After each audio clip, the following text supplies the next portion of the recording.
Hi, everyone. My name is John Doering, and this is ZoomTRAK.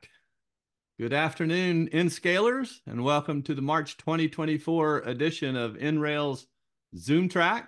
ZoomTRAK is our monthly gathering online for NRail members. Good to see all of you again here, the faithful, on a Saturday afternoon. NRail is the organization that promotes N-Scale in all of its forms, modular modeling, including the N-TRAK, T-TRAK, and Fremo N standards, home and club layouts, and indeed just about anything you can think of as long as it's in the normal scale. We're focused here at NRail on sharing the knowledge and the camaraderie and the joy of model railroading. And so let's get going on a Saturday lineup. As usual, we've got at least a good hour's worth of stuff to talk about here, and to kick it off at the top of the hour is J.M. Gadoury, and our first, I think, of leadership interviews. J.M., you want to say anything before we get going on the video? No, other than to say pre-recording is awesome. And so I want to invite everybody to start thinking about what you're going to look like on ZoomTRAK when we pre-record you. All right, Bruce, take it away. Welcome to this first edition of Engaging Interviews on the NRail channel. This new series premieres today after this highlight reel airs on NRail's ZoomTRAK webcast. My name is Jean-Marc J.M. Gadoury, producer of the NRail channel on the YouTube platform.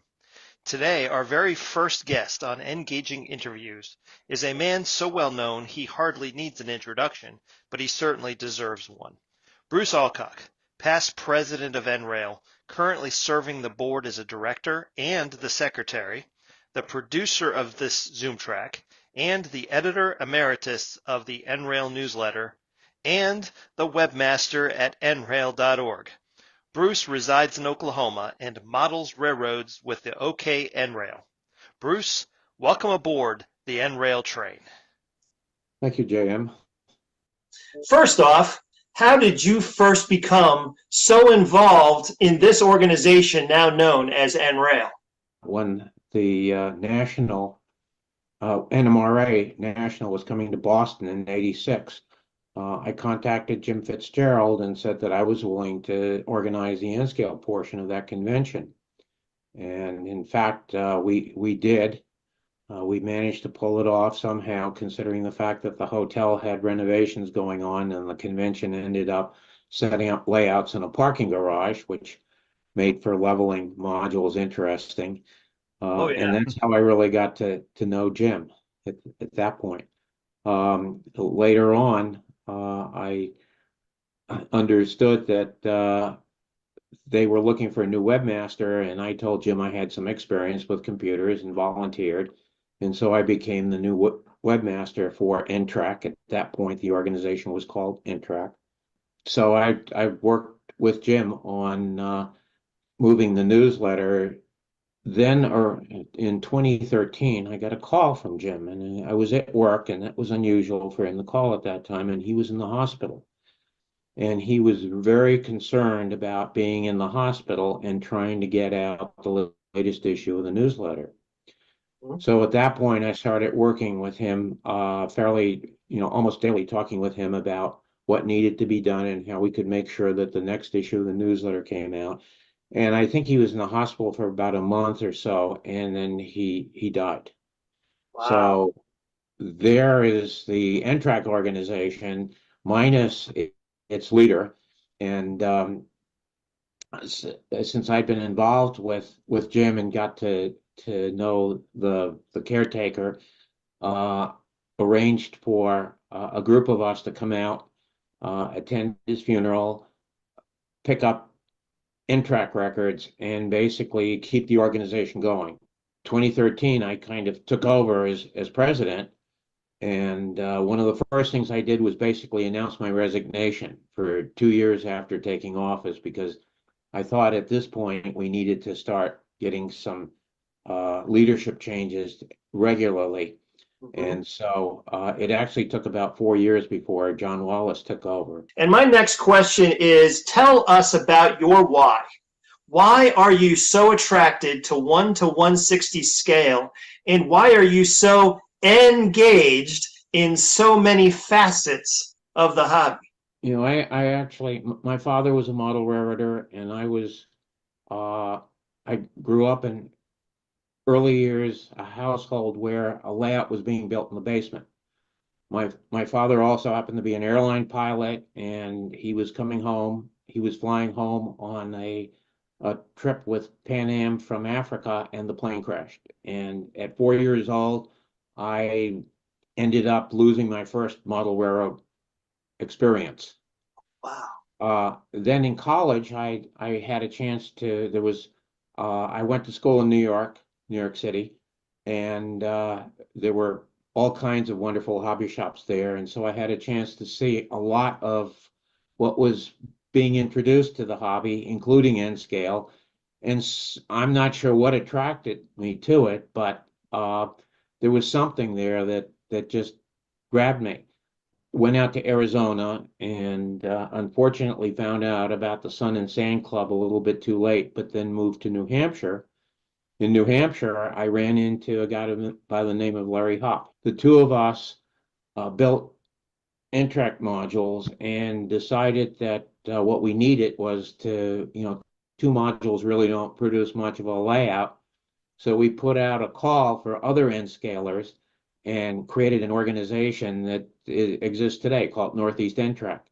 And Fei Chin and his group of N scalers came in and joined us, and that became the Northeast NRail organization, which subsequently put on the convention in Boston that I mentioned previously.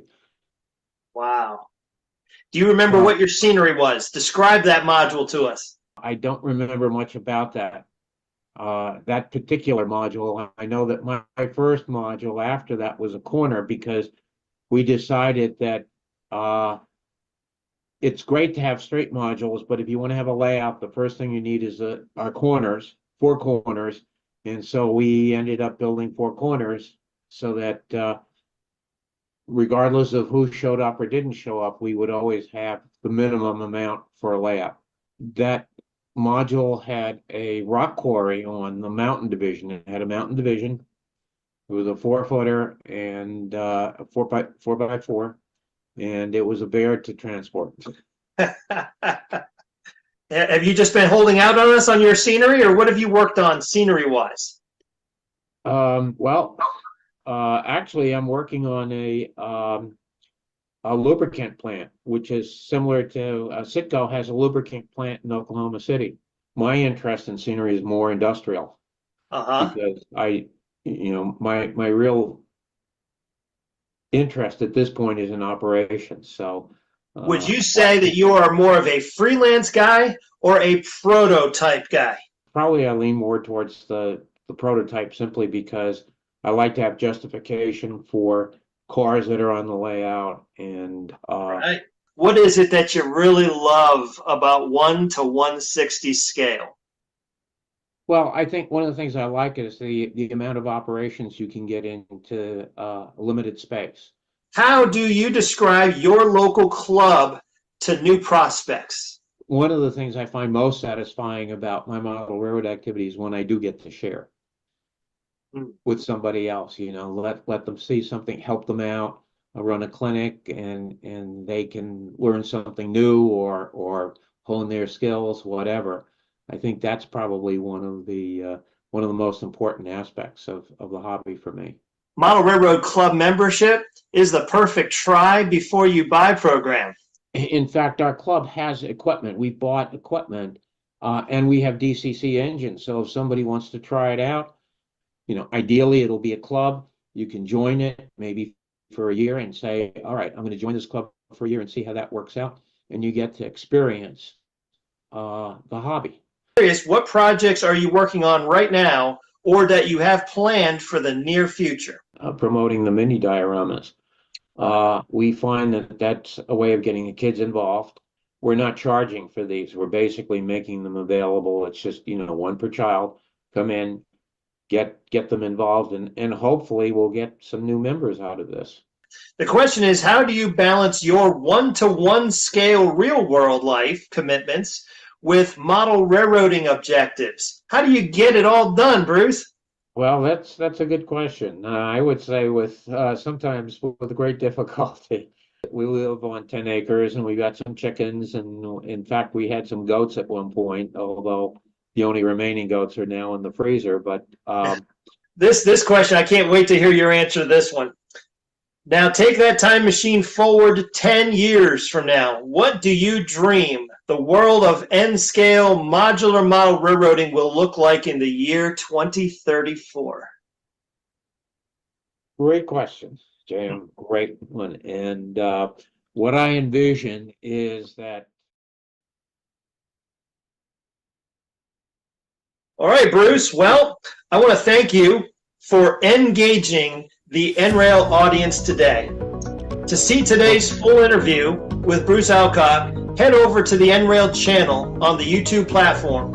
For questions or comments about engaging interviews, head to the NRail forum at nrail.org/forum. Have a wonderful afternoon.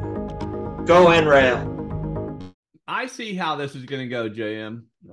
We got a little taste there, and he left us with a tease. Asked the question, didn't let him answer. Now we got to go watch the longer video. Is that the way this game's going to play? That's exactly right. And to be perfectly honest, everybody who's already subscribed to the NRail channel on YouTube and clicked the bell for notifications has already received a notification early this afternoon that interview is going to premiere at 6 o'clock Eastern Standard Time today.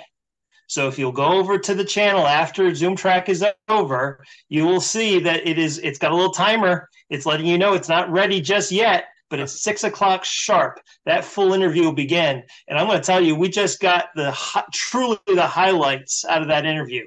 So it's going to be worth it. And as I started off by saying, I want you to picture yourselves being interviewed. You know, the lead up to today was JM interviews the board.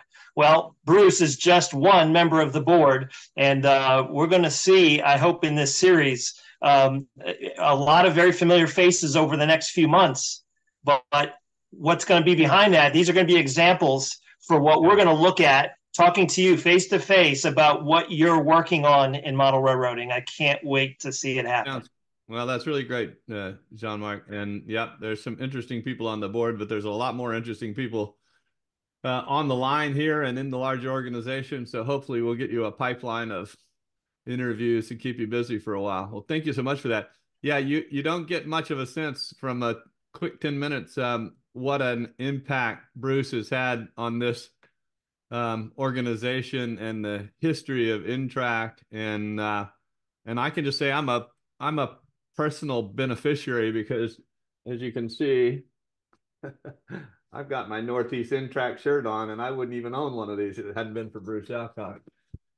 Thank you very much for that. All righty. Let's keep the love train going here. It looks like on my list next up would be updates on Digitrax products. Do I have that part right? And if so, take it away, AJ. Yeah, hi everybody. This is AJ from Digitrax down here in sunny Florida. I guess it's the first time I've been part of or joined one of your group meetings. Obviously, you guys have used our products for years. Basically, we moved down here 20 years ago. We got hit by a pretty good hurricane about 2018, and we spent years recovering. But we've been really working through our product lines for all the new stuff. Basically, we did new systems. We did new throttles like the DT602, the UT6. And right now we're focusing on doing a lot more decoders, which obviously is the thing that everybody needs for their locomotives. So we released, not just recently, a few months back, we released new Series 7 sound decoders in Cardo, the K0, K1, and K2 form factors. So we've subscribed pretty well to Cardo. We've done a lot of locomotives with them.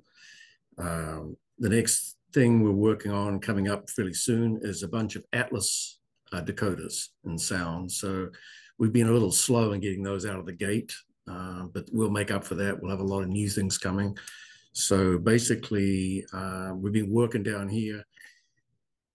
We've been affected over the last several years with part shortages. As probably most people know, that the electronics industry was hit really hard, not particularly by COVID. We stayed open the whole time, but COVID really messed up the supply chains, literally. You know, semiconductors became unobtainium and whatever. So we bought in great stocks of materials we need for the new series products. So we should be able to keep this all going pretty good for the next several years without any problems. So a lot of that's in the rear view mirror now.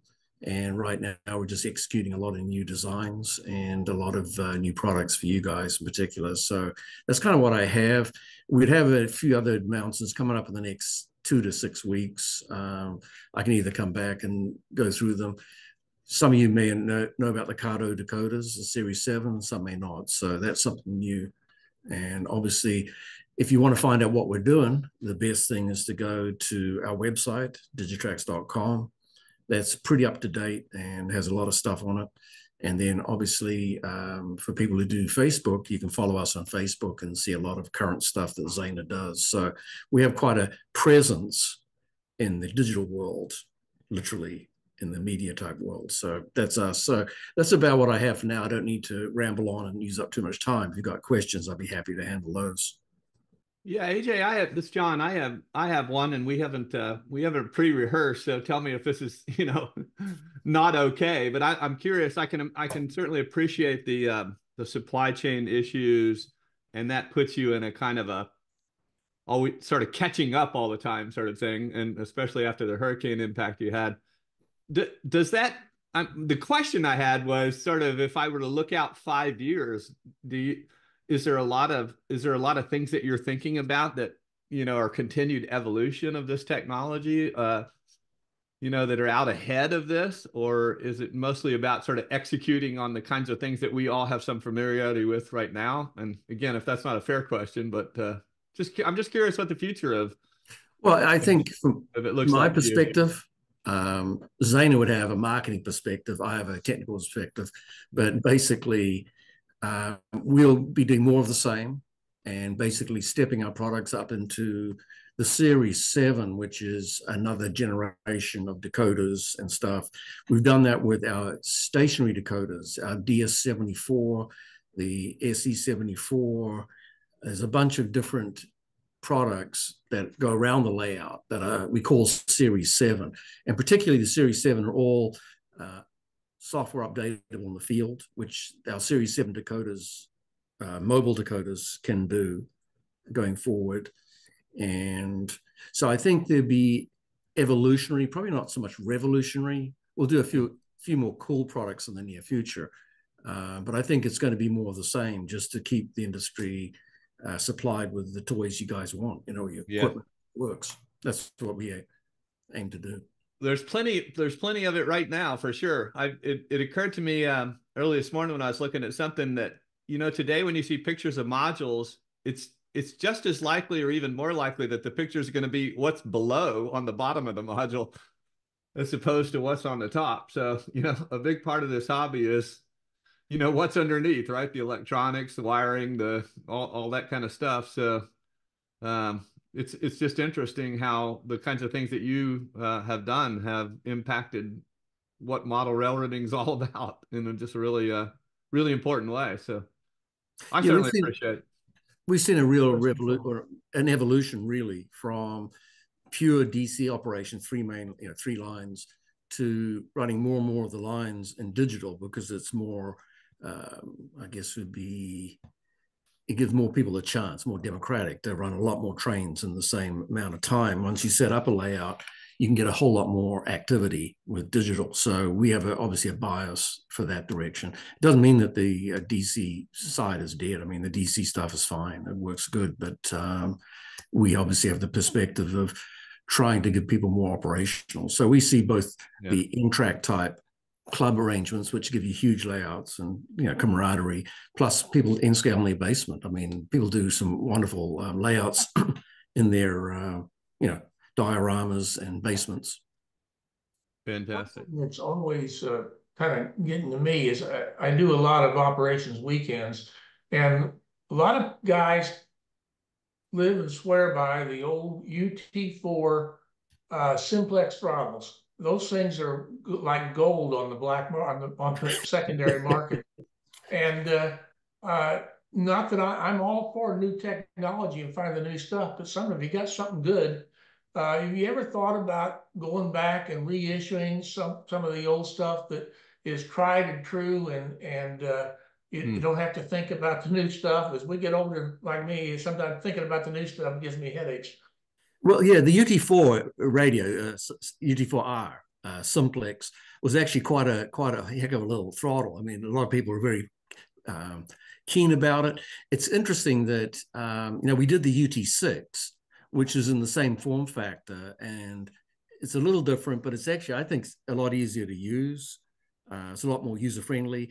And when we added our duplex capability, UR93 and the duplex throttles, we really dealt with a lot of the range issues that some of the earlier stuff had. So I think the UT6D is really a great little throttle for somebody who doesn't want a complex like a DT602 or a DT500. So the UT6 actually selling pretty strongly to people like yourself who really like simplicity. You don't have to delve into anything complicated. A few button presses and you're done. So I think personally the UT6 is a lot easier to use than the UT4. And some people had UT4s working like 300 or 400 feet. But of course, you're not really running on layout at that point. So I think I'd come back to the UT6 as a very popular and it's a very useful operator throttle. Excellent. That's my perspective. Excellent. Any other questions? Yeah, please do come back and give us some more updates when you have some other things to announce. Yeah, we'll have stuff over the next year. There's going to be stuff coming out every month or two. So again, you're recovering from the hurricane. We actually got up and running very quickly, but it's taken a while to, really crank up the next generations, the Series 7, basically. So anyway, that's what I have. Anything else? We should be good. Well, thank you very much, AJ. We appreciate it. Oh, there's a question here from Andy Zimmerman, Senior Chief. Okay, yeah. E24. Yes, we have a E24 Connect products coming. So that's a yes. So shut up, Andy. Yeah, no, we will support a lot of Atlas form factor devices in the next few months. So just stay tuned, Digitrax.com, and we'll have a lot of stuff coming. That's what I meant to say, Andy. I meant to say stay tuned, not shut up. Sorry. Yeah. Very good, AJ. I appreciate it. Thank you so much. Thank you. Take care. Fantastic. All right. Next up on the schedule is Talking T-TRAK with Terry, and I think we have a video to roll here. Welcome to Talkin' T-TRAK. This time we're going to be talking about Talkin' T-TRAK. How to use PowerPoint. The real question is, how do you want to use PowerPoint? The business community and teachers want to show visual titles to their verbal presentations as bullet points or charts and graphs of their subject. Without their verbal presentation, the PowerPoint file is useless. PowerPoint could also show a photo album or photo essay with or without verbal accompaniment. Then there's me. Talkin' T-TRAK is a multi-format presentation. It starts with the live PowerPoint presentation on ZoomTRAK, where the text is my script for my verbal support. Subsequently, it becomes a visual presentation on YouTube, again with my verbal support. Without the audible, the PowerPoint file could still be viewed and read by the viewer at their own pace by pausing the video or rewinding as required. But when converted to Adobe Acrobat PDF files, now most of us have Adobe Acrobat and access PDF files from many sources. Not everyone has PowerPoint. Talkin' is also a print medium presentation without the audible portion. The PDF files can be downloaded or printed and viewed or read as desired and archived. My presentations are like the pages of a book, which they become. So, when you see a slide like this with a lot of text, also known as my script, just ignore the text and focus on the graphic or photo as I ramble on reading my script. As I proceed with the verbal part of my presentation, the audience can view the slide to see what I'm saying. And when you watch the Talkin T-TRAK episodes on YouTube, select the full screen visual mode and ignore the text and focus on the visuals as I blabber on using that text as my script to inform the viewers what I'm trying to explain, aided by the visuals. This is what I see when giving my Talkin T-TRAK PowerPoint presentations. A full screen slide of substantial size to show details without the need for a magnifying glass. I hope you do too. Otherwise, the downloaded PDF files will allow you a closer look and future reference. To access the PDF files, go to the NRail home webpage. Hover over T-TRAK and click on T-TRAK Resources in the drop-down menu. That will take you to the T-TRAK Resources page.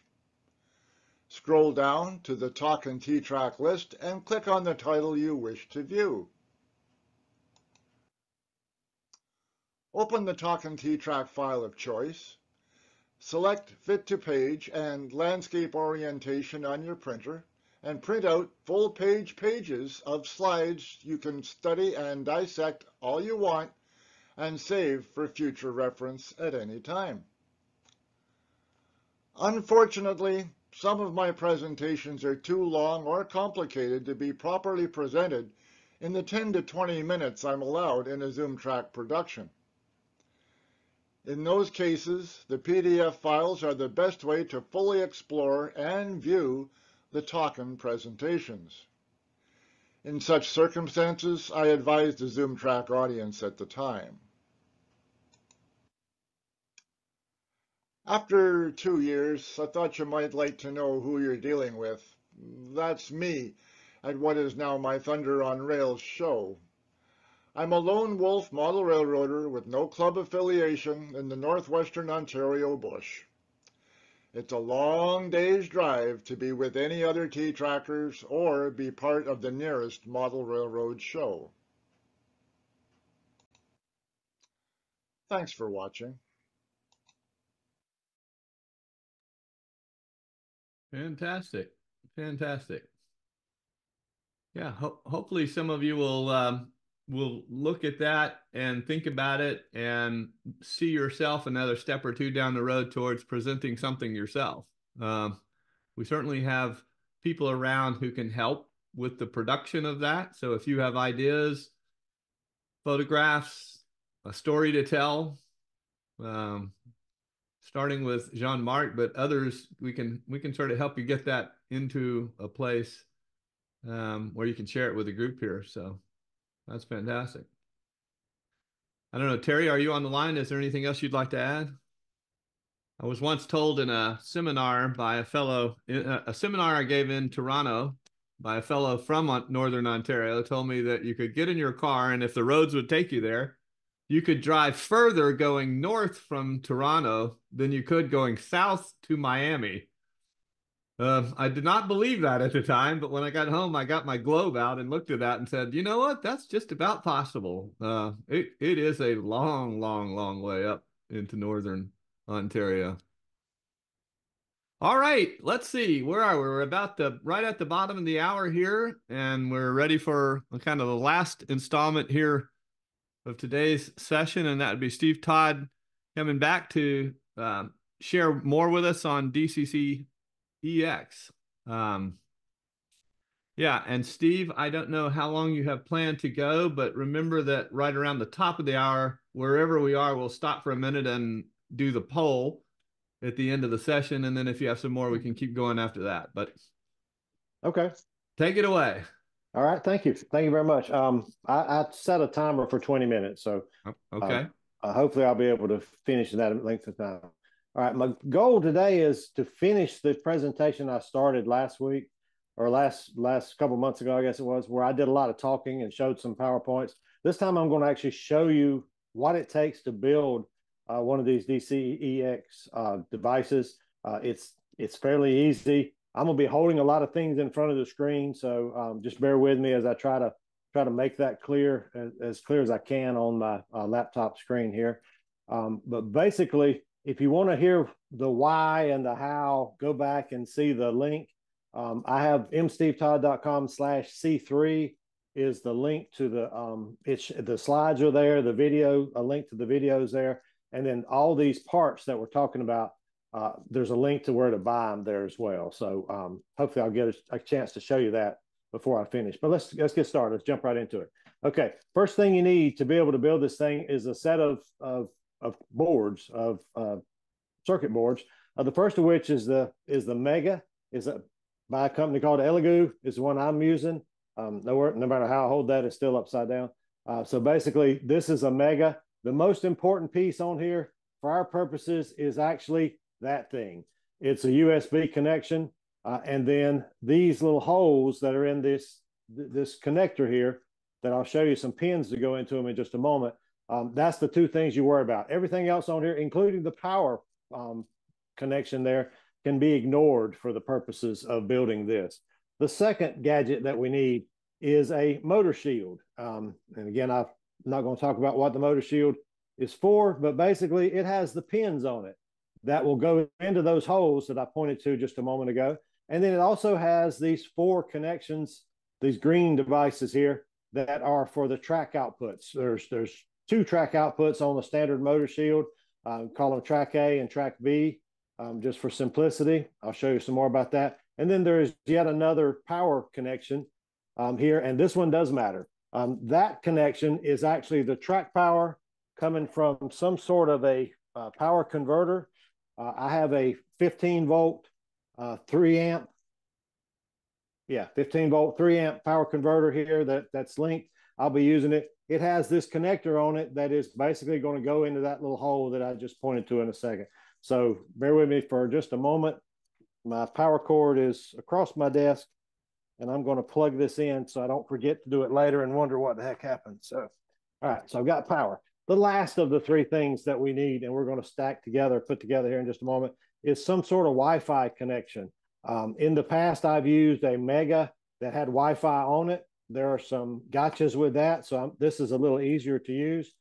So this device is an ESP01 board mounted on a carrier, basically, that will allow me to point to basically plug it into the Mega. Okay, so again, my links will tell you where they come from. The Mega, I got it off of Amazon. The motor shield, I got it from the DCCEX store. In fact, there's the logo on the bottom. It is important to note that that's a specific thing. There are motor shields available, but this one allows me to do some things without scraping and putting wires in. So it's important that if you want to follow along with what I'm doing, this is the gadget to get. Same thing with this. There are several options for all of these things, but I'm going to be showing you this. This is by Jack Regan at Smart Hobby LLC, and I have a link to that. Okay, so anyway, that's my parts. And so other than that, I have a USB cable, and then I went ahead and made some little connectors because I have power pole connectors on my layout. So I made some power poles that plugged into these little green gadgets. So if you look on the motor shield, those little green gadgets are there. I pull these off because I had extras, and I'm going to plug these in a moment. Okay, let's get started. All right, first thing to do is take the Mega and put the motor shield on top. It goes one way. DCCEX.com has some fantastic photos on the website for doing this, so you can get it right. Make sure the pins are lined up properly. If they're out of whack or anything like that, they might go outside. So if you look closely, you can kind of see through it. You see that all the pins are lined up. None of them are bent and trying to go around. And then I can press that down. Okay, so now I have this motor shield sitting on top of my Mega. Next thing I'm going to put on is Jack's Wi-Fi gadget. Same thing. It's got pins. They go in certain holes. In this case, it only fits in one particular spot. So if you look at where I'm trying to put it here, it's going to make a really nice fit. And those holes, the same thing. You want to look through it, make sure there's nothing out of whack. Do all this with the power off. I guess I should say that, because some of you might do like I do and try to do some of these things with it hot. You're likely to touch something and mess up something. So, okay, so now I've got this device. I'm going to put my power cords on it. That's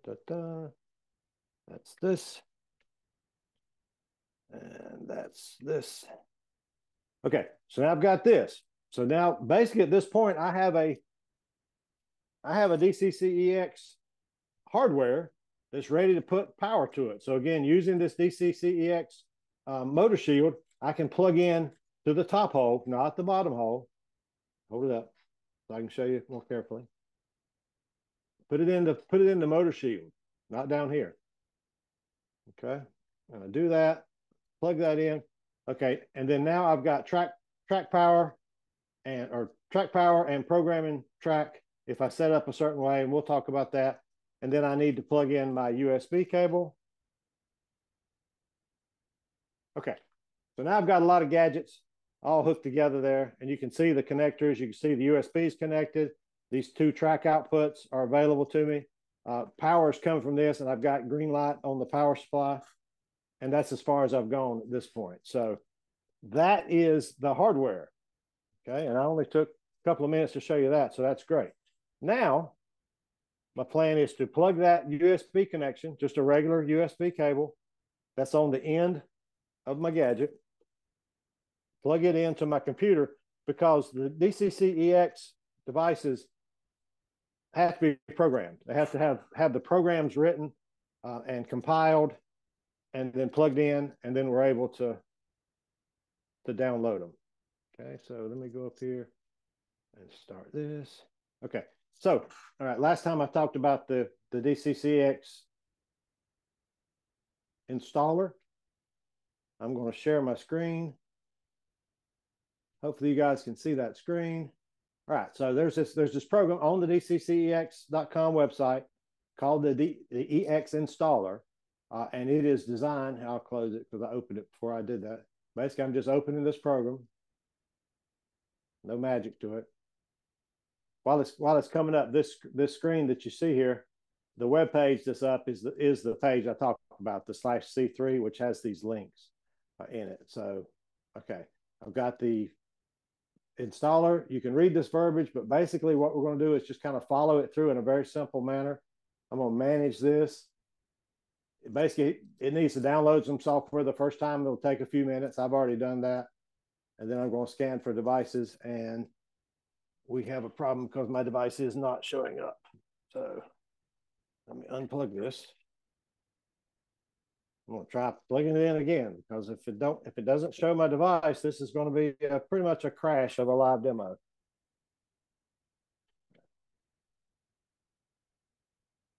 Okay. Refresh device. There we go. Okay.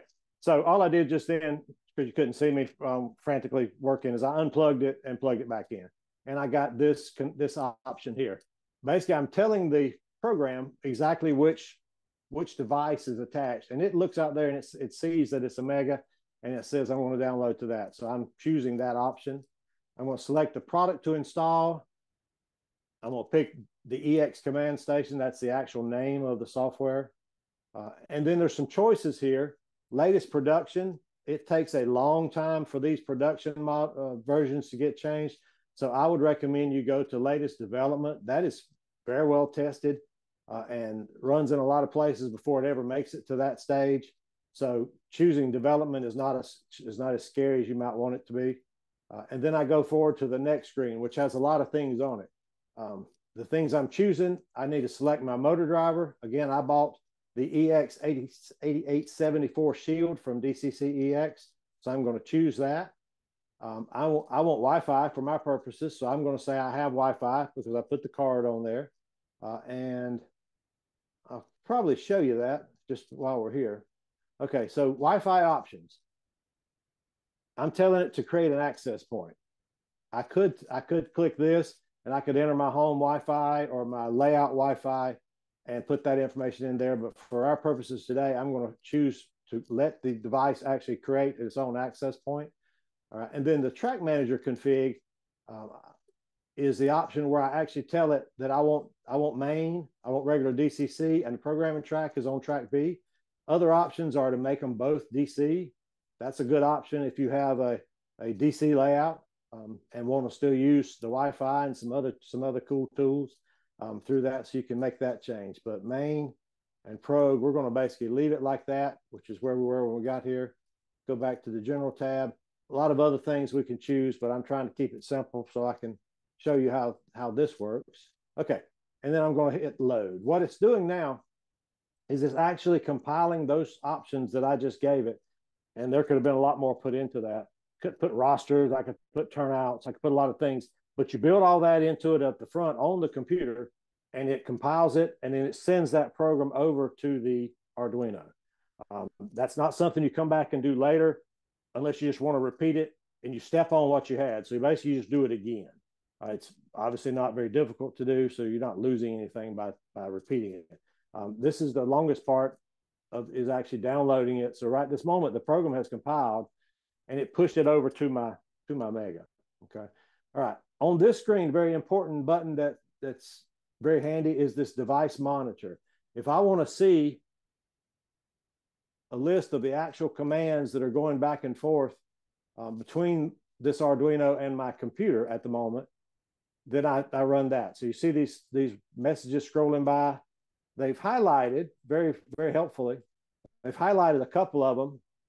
The most important one for our purposes in conversation are these two. This is the Wi-Fi that I'm going to be looking for. This DCC EX 23AF52, and then that password. Okay, because I told it to make an access point, it creates a name for that Wi-Fi network, and then there has to be a password for it. So that's my password, and that's the name. Okay, let's pull up my phone, which just went to sleep on me. Okay, I will pull up my phone and show you engine driver. There's engine driver. Okay, I don't want that. Okay, all right, so I'm gonna look for that Wi-Fi. I'm gonna come here into my regular Wi-Fi settings on my phone, and you'll see the third one down, this one. Hopefully you can see that arrow. If not, it's the DCCX. That's the Wi-Fi that was just created by this Mega. This was the Wi-Fi created by this device. So I'm going to click on that.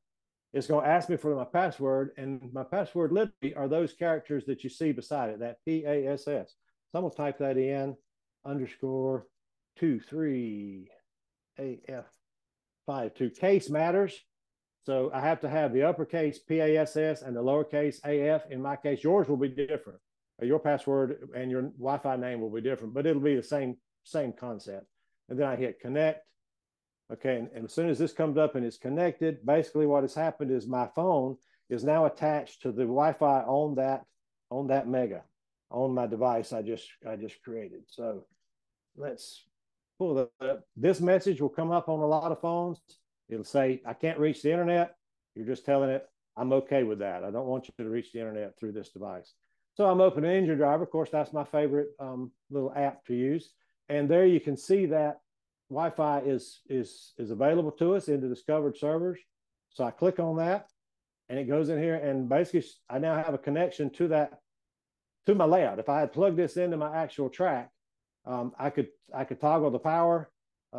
If I was showing you the screen, if actually looking at it here on my desk, the power lights on the Wi-Fi shield, I mean the motor shield, are coming on and off as I click on that, just like they would with a Digitrax command station or something else. I can select, from a roster. If I'd put one in there, I didn't. I'm going to type in my address, 33. I can acquire the locomotive. I can run the locomotive at that point. So I have basically gone through all the steps to show that I have at this point, if I had this plugged into a layout, I could run trains from my phone. That's all the steps. There's no hidden magic. There's nothing else to this. So I wanted to show you that. And then in my last few minutes here, I wanted to show you what it looks like if you close this down. And I'm going to open up JMRI, another of my favorite programs. And JMRI, I have a profile set for this USB connection. Make it a little bit bigger. Okay. And basically, I'm opening a number of windows in JMRI that I told it I wanted to connect up in this particular case. Okay. Some of the ones I'm going to show off to you are this little window here that I'm moving around is a virtual LCD. So with the DCC-EX, you can have an LCD system, LCD screen, but we also have a thing in JMRI where you can basically see the exact same information that would be on the screen. You can kind of get a feel for, okay, is this worth going out and investing in a little Wi-Fi, a little LCD screen or not? Other things that are interesting here. If I had a roster, I do have a roster. I can come here. There's an option here to export the roster for DCC-EX. Again, DCC-EX requires some programming, but we try to make that easy by, for example, I take my huge roster, such as it is, and I put it in the format that is necessary for DCC-EX. So instead of somebody typing that out for each one of those, basically I went ahead and we wrote this option to do that for you. So you can cut and paste, and it tells you where to put it, how to get it in there, that sort of thing. So I've shown you that.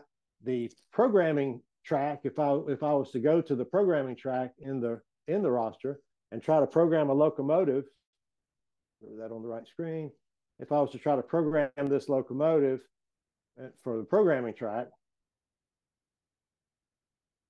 then basically you can use the DCC-EX as a programming track. I'm not going to do that because I don't actually have a track attached, but basically you go through and you can do the programming track things on the output that went to programming, the B output, because that's what I set it up as, and then run the train on a different connection.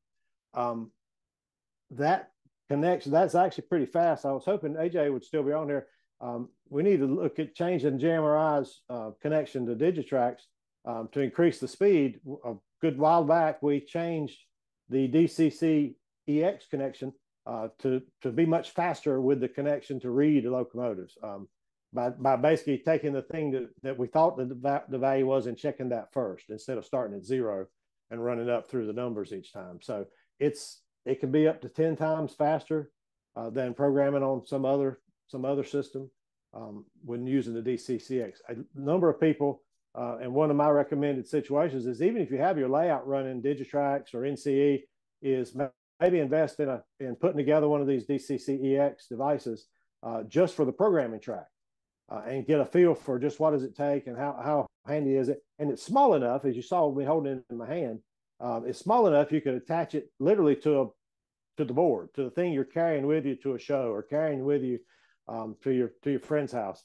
The entire system is on that, and then have a laptop or something to have a nice screen and plug it in and run those. The other situation that I want to kind of point out to you that I find that is pretty useful is taking that little command station, which is not very, very large, and mounting it under a module, and then using it for a T-TRAK layout, for example. Our HO-T-TRAK guys in our NMRA group have done that with theirs, and then put the LCD screen up on top in the window of a drive-in movie, and then basically they run the trains. We just had a show recently. They ran for 2 days with about 4 devices and had no issues at all. It ran great.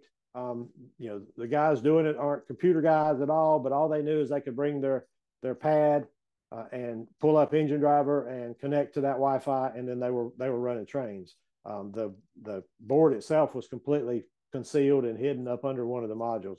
So something, if you have a small T-TRAK layout, or if you have a T-TRAK layout, this is certainly could run that. So that's my second kind of option there, is programming track, use it under modules, or if you have a layout that you want to try running the whole layout, do that. It has the DCC-EX has some features called NRail, for example, that let you do some automation that are very different from some of the other automation solutions out there, and you may find they're much easier to use. A lot of people really enjoy using it for that. Doing things that, automating, signs and LEDs and all sorts of other things all at the same time. So that's pretty handy as well. Let me check my notes real quick. Oh, you saw earlier that I mentioned the track manager options.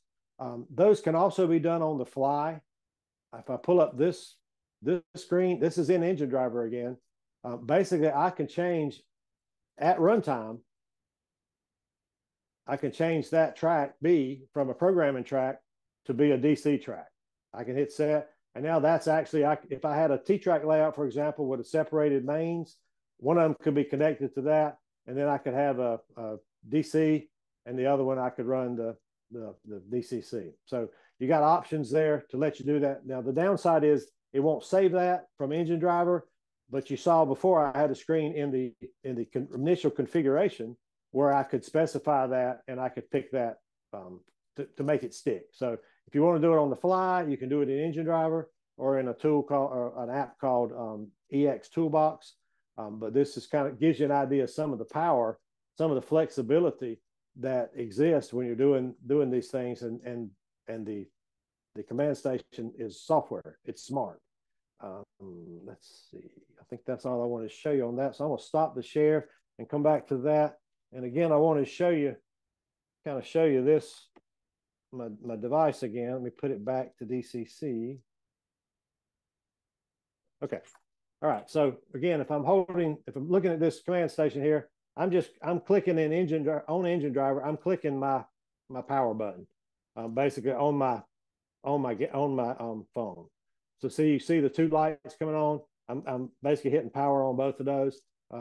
So these wires, again, if there was something attached to them, that's the layout. That's heading out to the layout. So nothing magical. I wanted to remind you just by showing it to you again, just how small this can be. If you use more of the standard components and maybe don't use Jack's Wi-Fi shield, then you probably are looking at one more shield on top of this. The Wi-Fi shield is, there it is. It's like this. This is the regular Wi-Fi shield that you could buy. I like this one better because it's too tall instead of making it 3 tall.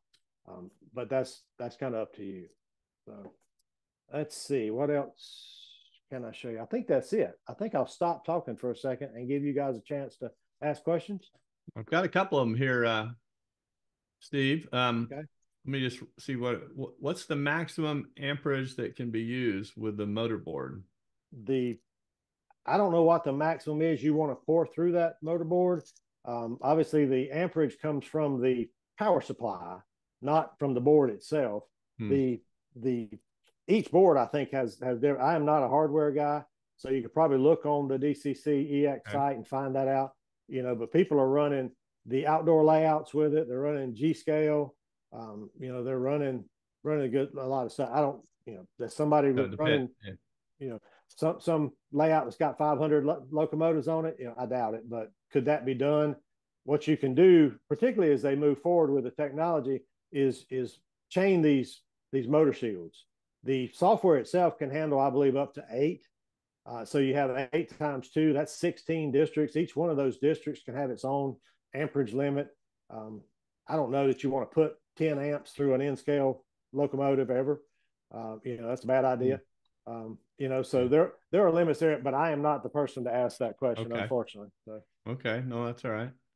There's another question here. What is the approximate cost of this system? But maybe if you look at the webpage, the mstevetodd.com/C3, the Mega was $20.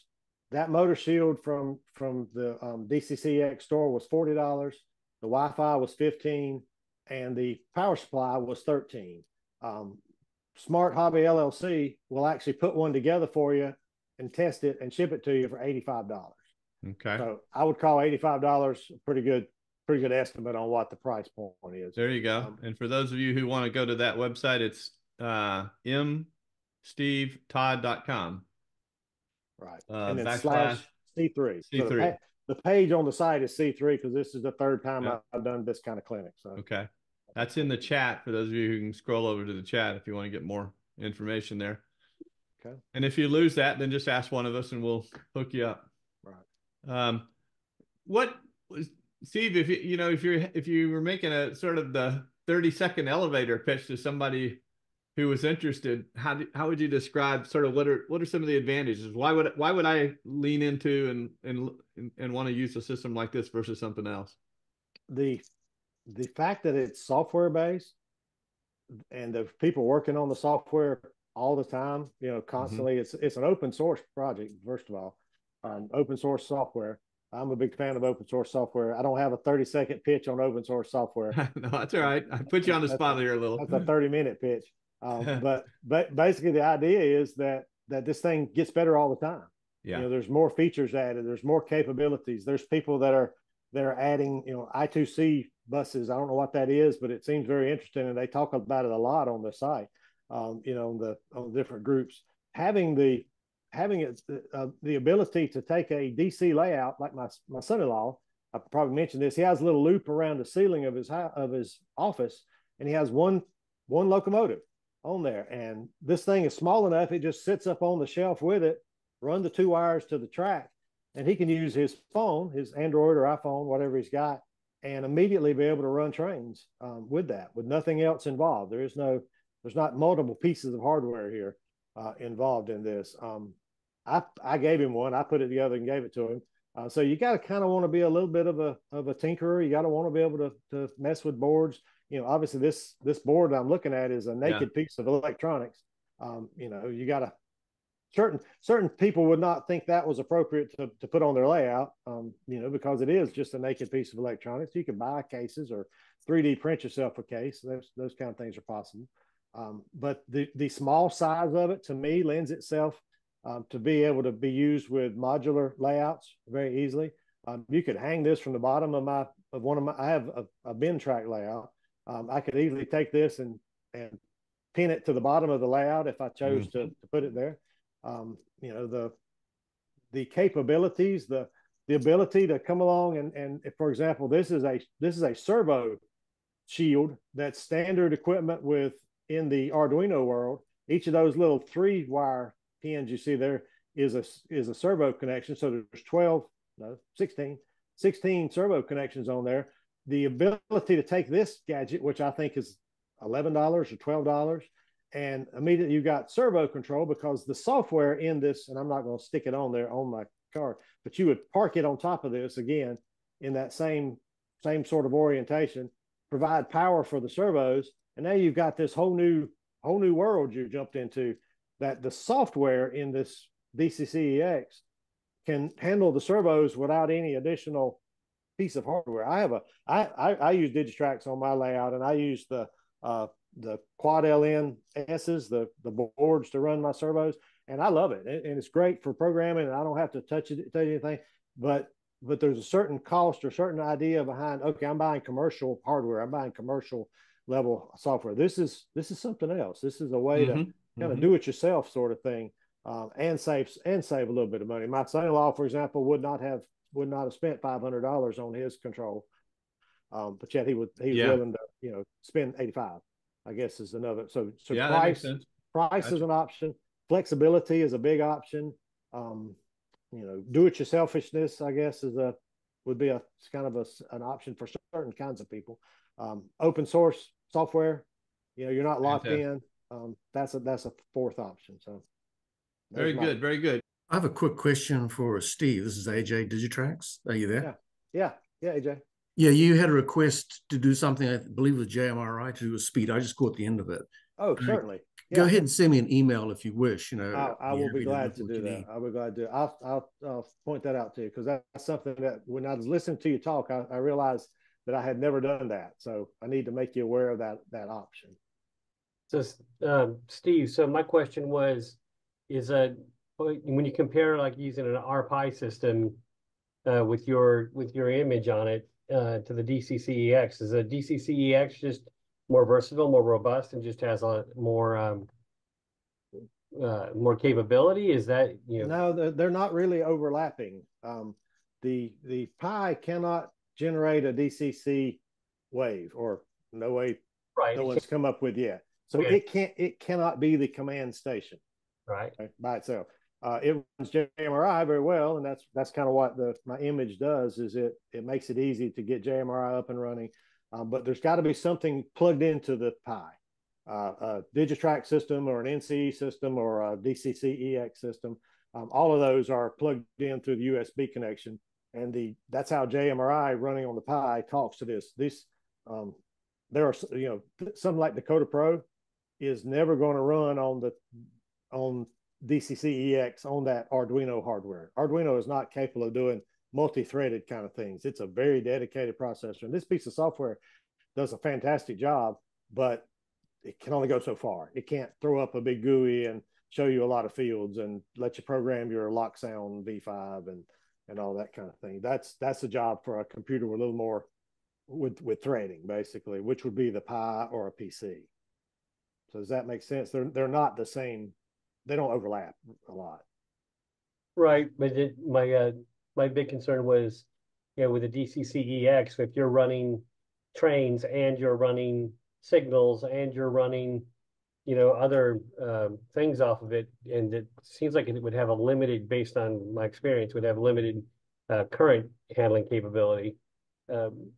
You start talking current again, I'm gonna have to bow out and ask that question on the DCCX group, because I'm not a hardware guy. All right. But as far as doing a lot of those things, handling the logic of signals and handling the logic of turnouts and sending a command to a servo to flip the switch and all that kind of stuff, those can be done with the way the software is written on the DCCX. The actual nitty gritty powering of sending the right current to the right pin to make that light turn green can still be done.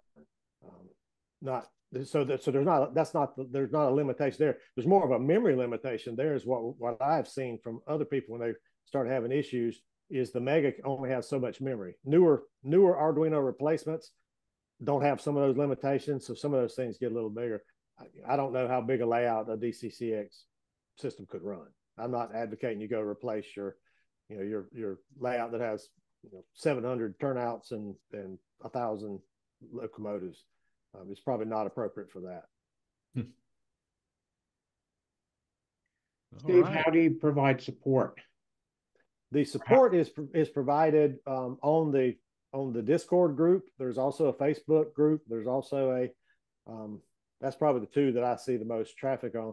The Discord group is really where the guys who write this hang out, and they provide support. There are a number of people on there that are developers that are writing the code, and they're able to help and pitch in with conversation. And there's also people that are users, but are guru users that pitch in and say, okay, here's how this works on my layout, or here's how this works on the three layouts I've helped set up. So the Discord group, both of those, and the Facebook group are both good places. The Discord group is the more detailed one, the one I'd go to first. The Facebook group's kind of, some of the answers are go to the Discord group. Basic questions I answer. That's how easy this thing is. So, is there any way to interface a handheld throttle to DCC-EX at this point? There are several projects for build your own handheld throttles that work very well with it. There are also projects underway to like Hans Turner, or Tanner, I don't know if you know Hans Tanner.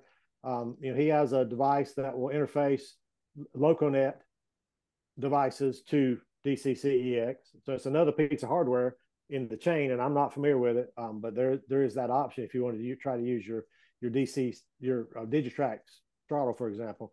I can't speak to NCE or Markland or whatever else there might be out there. I don't know of those.